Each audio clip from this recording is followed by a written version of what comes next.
अस्सलाम वालेकुम and welcome to travel X. मेरा नाम हसीब है और आप इस टाइम देख रहे हैं ट्रैवल एक्स बाय हसीब। आज का जो टॉपिक है वो यूएस वीज़ा के 221G एडमिन प्रोसेस के बारे में है। जी हाँ, बिल्कुल आप में से बहुत से लोगों को ये एक्सपीरियंस हुआ होगा कि वो लोग इंटरव्यू पे गए, उन्होंने इंटरव्यू दिया, अब वीज़ा ऑफिसर ने उनको रेफ्यूज़ल लेटर जो है वो नहीं दिया। ठीक है, उन्होंने उसको 221G एडमिन प्रोसेस का पेपर दे दिया और कुछ केसेस में आपको पासपोर्ट वापस कर दिया जाता है, कुछ केसेस के अंदर पासपोर्ट वीज़ा ऑफिसर अपने पास रख लेता है। यहाँ पे लोगों को कन्फ्यूजन हो जाती है कि जिन दोस्तों को पासपोर्ट वापस दे दिया गया है उनमें से 90% ये सोचते हैं कि मेरा वीज़ा रिफ्यूज़ हो गया है। असल में उनका वीज़ा रिफ्यूज़ नहीं हुआ होता और जिनका पासपोर्ट वो लोग रख लेते हैं उनका भी वीज़ा रिफ्यूज़ नहीं हुआ होता। लेकिन दोनों सिचुएशन में आखिर ये 221G एडमिन प्रोसेस है क्या, हमें क्या पता चलेगा कि ये क्या चीज़ है, ये किस बला का नाम है और हमें कुछ समझ नहीं आ रहा कि ये क्या है। तो मैं आपको बताता हूँ। 221G एडमिन प्रोसेस ये होता है, अब वीज़ा ऑफिसर आपका इंटरव्यू कर रहा है, वो आपके DS 160 फॉर्म से आपसे क्वेश्चन कर रहा है, आप आंसर दे रहे हैं, ठीक है। अब जब उसने डिसीजन लेना है कि इसको वीज़ा मैं दूं या ना दूं, तो वो कंफ्यूज हो गया। नेचुरल है, आप भी किसी बात पे अगर डिसीजन लेते हुए कंफ्यूज हो जाते हैं तो आप क्या करेंगे, आप उसे पेंडिंग में डाल देंगे। सेम एज यही वीज़ा ऑफिसर करता है कि वो आपके केस को पेंडिंग पे डाल देता है। वो ये कहता है कि मैं इसको लेटर ऑन जो है इस पे फैसला ले लूँगा जब मैं रिलैक्स होऊंगा या मैं फ्री होऊंगा। आपका डिसीजन वही वीज़ा ऑफिसर 95% लेगा। या कभी कभार क्या होता है, आपसे उसने कोई 1% चांस है, कोई एडिशनल डॉक्यूमेंट मांग लिया, यानी कि नो ऑब्जेक्शन लेटर मांग लिया या आपकी बैंक स्टेटमेंट मांग ली और एट अ टाइम आपके पास नहीं है, तो भी वो 221G एडमिन प्रोसेस में डाल के आपको बोलते हैं कि आप हमें ईमेल कर दें बैंक स्टेटमेंट। अच्छा, इसमें एक और चीज़ जो होती है कि कभी कभार कुछ इन्फॉर्मेशन हमारी मिस हो जाती है या उनको ऐसा लगता है कि ये इन्फॉर्मेशन बड़ी कंफ्यूज है जो इसने DS 160 फॉर्म में दी है, तो वो उसको क्लियर करना चाहते हैं। ठीक है, मोस्ट ऑफ द केसेस में आपको जब वो 221G फॉर्म देंगे, आपके घर पहुंचने से पहले आपके ईमेल के अंदर आपको एम्बेसी की तरफ से एक फॉर्म आ चुका होगा। उस फॉर्म में जो उनको रिक्वायरमेंट्स है, आपका क्या काम होता है, आपने उसको फिल करना है नीचे और उसको दोबारा उनको ईमेल कर देना है। अगर उन्होंने कोई एडिशनल डॉक्यूमेंट उसके अंदर मांगे हैं तो आप दोबारा वो साथ अटैच करके भेज दें। लेकिन मैंने देखा कि 90% केसेस में, स्पेशली आजकल की बात करूँगी 2022 की, कोविड के बाद से 221G बहुत ज़्यादा हो रहा है। एडमिन प्रोसेस में तकरीबन 60% केसेस जो हैं वो एडमिन प्रोसेस यानी कि 221G में जा रहे हैं। और नॉर्मली ये जो इसका प्रोसेस है वो 5 to 7 डेज से लेकर 7 मंथ तक भी जा सकता है। अब उसकी रीज़न क्या है, अब हो क्या रहा है, जब आपका केस 221G में चला गया, अब उसी वीज़ा ऑफिसर ने उसको दोबारा चेक करना है। अब आपके केस के अलावा डेली बेसिस पे और भी केसेस आ रहे हैं 221G में जा रहे हैं, ठीक है, और भी लोगों के वो इंटरव्यू कर रहा है और उसके अलावा जो उनके वीज़ा वेवर प्रोग्राम है वो भी वो देख रहा है। तो उसमें नॉर्मली होता कि आपने ईमेल कर दी लेकिन उसके बाद आपको अभी तक कोई भी जवाब नहीं आ रहा, तो मैं आपको रिकमेंड करूंगा कि जब आपके 7 to 10 डेज़, इससे पहले नहीं, 7 to 10 डेज़ गुजर जाएं तो एक रिस्पेक्टफुली आप उनको ईमेल करें कि सर मेरा केस नंबर ये है।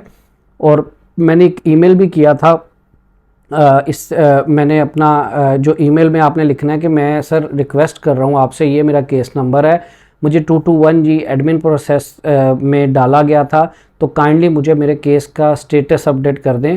रिस्पेक्टफुली ईमेल करनी है। अब वो गवर्नमेंट का अदारा और आप उन्हें अगर ऑर्डर करेंगे hello what is the status of my case, तो नॉर्मली वीज़ा ऑफिसर आपको जवाब ही नहीं देगा। तो आपने रिस्पेक्टफुली पूछना है और इसमें कोई बुरी बात नहीं है पूछने में, क्योंकि उनके पास इतने केसेस आए होते हैं कि शायद आपका केस कभी कभी ऊपर नीचे हो जाता है, तो उनको रिमाइंडर से वो आपका केस निकाल के दोबारा चेक कर लेते हैं। मैंने इसमें कुछ वीडियोस भी देखी हैं और मैंने ये बहुत लोगों से सुना कि भाई वीज़ा ऑफिसर को ईमेल नहीं करनी, वो माइंड कर जाते हैं। मुझे नहीं समझ आ रहा कि ये कहाँ से एक अफवाह फैलाई गई कि क्यों वो माइंड करेगा, मुझे नहीं समझ आ रहा।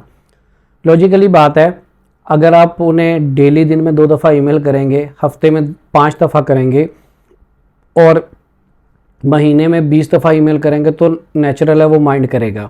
अगर आप उसे, जैसे मैंने पहले भी बताया, 8 से 10 दिन के बाद अपने केस में रिमाइंडर भेजेंगे तो कोई इशू नहीं, क्योंकि कुछ केसेस में ये होता है कि आपकी ईमेल जो है वो आप तक रिसीव ही नहीं होती।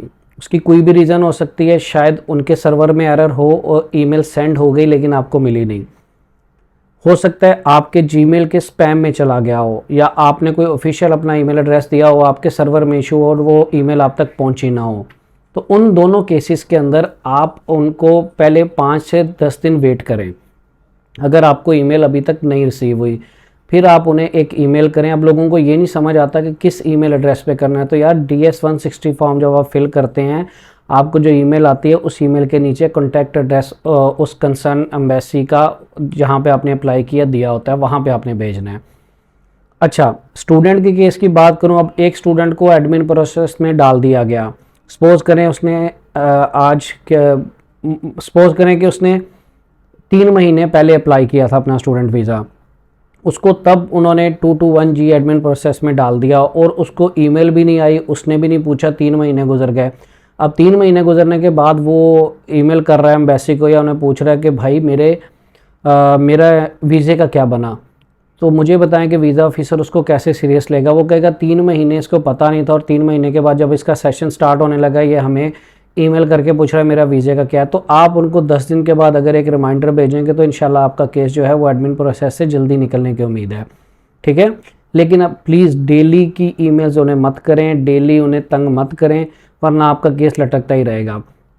ठीक है, मेरे साथ भी ये चीज़ हो रही है। मैंने आपको बताया कि मेरा फेसबुक पेज है ट्रैवल एक्स बाय हसीब। आप अपने कोई भी बात पूछना चाहते हैं तो मुझे वहाँ पे इनबॉक्स करें। बेहतर है कि आप यहाँ पे कमेंट करें तो मैं उस कमेंट का जवाब दूंगा, तो उससे बाकी अगर किसी का सिमिलर केस है आपके साथ तो उसकी भी हेल्प हो जाती है। लेकिन वहाँ भी मैं आपको रिप्लाई करता हूँ। तो लोग मुझे कहते हैं अपना व्हाट्सएप नंबर दे दें, कॉलिंग नंबर।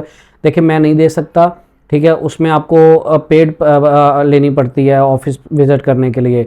तो मैं तो आपको फ्री ऑफ कॉस्ट सर्विस दे रहा हूँ, मैं आपको जो आप पूछते हैं मैं बताता हूँ। लेकिन अब इतने मैसेजेस मेरे पास आए होते हैं तो थोड़ा टाइम लगता है सबको जवाब देने में। तो हम लोग बात चल रही थी हमारी एडमिन प्रोसेस के बारे में, 221G जो एडमिन प्रोसेस है यूएसए का।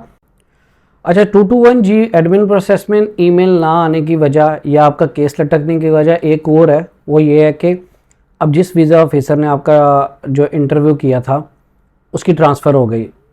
दिस इज़ नॉर्मल प्रोसेस के इनके ट्रांसफ़र्स होते रहते हैं जो वीज़ा कॉन्सुलेट हैं 1 साल के बाद या 2 साल के बाद। सपोज़ करें 1 दिन पहले उसने आपका इंटरव्यू किया और नेक्स्ट डे उसकी ट्रांसफ़र हो गई और उसने आपको 221G में डाल दिया था। अब वो तो आपका केस नहीं देखेगा, अब जो नया ऑफिसर उसकी जगह आएगा वो आपका केस देखेगा।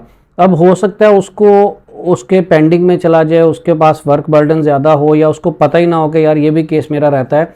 तो उस सूरत में इसलिए रेकमेंड किया जाता है कि आप 8 से 10 दिन के बाद एक ईमेल करें, ताकि कोई भी इस तरह की प्रॉब्लम हो तो आपका जो केस है वो रिव्यू पे जल्दी जा सके उनके पास और वो फ़ैसला ले सकें।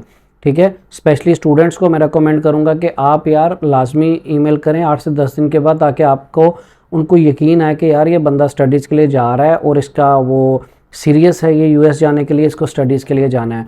विज़िट वाले भी बिल्कुल करें, कोई इशू नहीं है, लेकिन ईमेल करने का तरीका वही है कि रिस्पेक्टफुली आपने करना है। उनको कोई ऑर्डर नहीं करना, आपने रिस्पेक्ट से पूछना कि ये मेरा केस नंबर है, काइंडली मुझे अपडेट कर दे मेरा क्या स्टेटस है। ठीक है, और यही 221G एडमिन प्रोसेस है। आपको बहुत सी वीडियोस मिलेंगी, बहुत से डिफरेंट लोग कहानियाँ सुनाएंगे कि जनाब आपका बैकग्राउंड जो है वो क्रिमिनल चेक हो रहा है, ये हो रहा है, वो हो रहा है। बिल्कुल सब चीज़ें चेक होती हैं, लेकिन कोई इतनी बड़ी अनहोनी नहीं है ये चीज़। राइट नाउ अगर आजकल की मैं बात करूं तो 60% जो केसेस हैं वो 221G में जा रहे हैं, स्पेशली पाकिस्तान से या इंडिया से वो 221G में जा रहे हैं। ठीक है, इस दौरान अगर आप अपना स्टेटस चेक करेंगे तो वो आपको रिफ्यूज़ ही नज़र आएगा, तो आपने उससे परेशान नहीं होना। हाँ, इसके दौरान लोगों को ये है कि मैं दोबारा वीज़ा अप्लाई कर सकता हूँ कि नहीं कर सकता। मेरा नहीं ख्याल कि आप नहीं कर सकते, मुझे इस पर मैं कंफर्म नहीं है, लेकिन एक केस आपका ऑलरेडी पेंडिंग, क्योंकि आपका ऑलरेडी एक केस पेंडिंग है तो आप, मेरा नहीं ख्याल कि नया केस दोबारा आप ये अप्लाई कर सकते हैं। ठीक है, मैं कोशिश करूँगा आने वाली वीडियो में अगर मुझे इस बारे में कोई कंफर्म न्यूज़ मिली कि जब आप 221G में हैं तो आप नया केस कर सकते हैं या नहीं, तो मैं आपको बताऊंगा, ठीक है। तो ये था 221G एडमिन प्रोसेस, ठीक है। आपने परेशान नहीं होना। इसका जो टाइम पीरियड है मैंने जैसे बताया 7 डेज़ टू 7 मंथ भी लग जाते हैं। आपने 10-12 दिन के बाद रिमाइंडर ऑफिसर को भेजना है, इंशाल्लाह आपका वीज़ा जो है वो प्रोसेस हो जाएगा। उम्मीद है आपको आज की वीडियो पसंद आई होगी। अगर आपको ये वीडियो पसंद आई है तो नीचे लाइक का बटन दबा दें। अगर आपका कोई क्वेश्चन है तो नीचे कमेंट कर दें। अगर आपको अगर आपने अभी तक ये चैनल सब्सक्राइब नहीं किया तो प्लीज़ इसको सब्सक्राइब कर दें, क्योंकि मैं यूएस से रिलेटेड ज़्यादा वीडियोस बनाता हूँ और ये सबसे कम आपको जो है स्टफ़ मिलेगा यूट्यूब पे। और मेरी कोशिश होती है कि आपको एजेंट माफिया से बचाऊँ और अच्छी से अच्छी इन्फॉर्मेशन दूँ। मैं यहाँ पे एक बात ऐड करता हूँ, बार बार लोग मुझे कमेंट भी करते हैं, मेरे Facebook page travel X by Haseeb पे मुझे इनबॉक्स भी करते हैं कि हमें अर्ली अपॉइंटमेंट यूएसए की ले दें। प्लीज़ मुझे इस बारे में बिल्कुल ना इनबॉक्स किया करें, मैं ये काम नहीं करता, मैं लीगल काम सिर्फ करता हूँ। ये एजेंट माफिया ने एक सिस्टम बनाया हुआ है, झूठ बोल रहे हैं आपसे कि हमारे पास कोई सिस्टम है और हम लोग डायरेक्ट एम्बेसी से अपॉइंटमेंट्स ले रहे हैं। एम्बेसी किसी को डायरेक्ट अपॉइंटमेंट्स नहीं देती है, ठीक है। इवन वो तो अभी इमरजेंसी वालों को भी बड़ी मुश्किल से मिल रही है, ठीक है। तो ये क्या करते हैं, आपसे लॉगिन आपका ले लेते हैं और आप वो आपके लॉगिन पे ही चेक करते रहते हैं। जब उनको मिल जाती है तो कोई 60,000 मांग रहा है, कोई 50,000 मांग रहा है, कोई 40,000, शायद आपके पास पैसे ज़्यादा हैं तो वो अलग बात है। आप खुद अपना डेली चेक किया करें, सुबह चेक करें, दोपहर में चेक करें, शाम में लेट नाइट चेक करें। जब अर्ली अपॉइंटमेंट्स आती हैं, मेरे अभी 2 सब्सक्राइबर्स को अर्ली मिली है, उनको नेक्स्ट ईयर की जुलाई थी, अभी उनको दिसंबर मिली है, एक को जनवरी मिली है।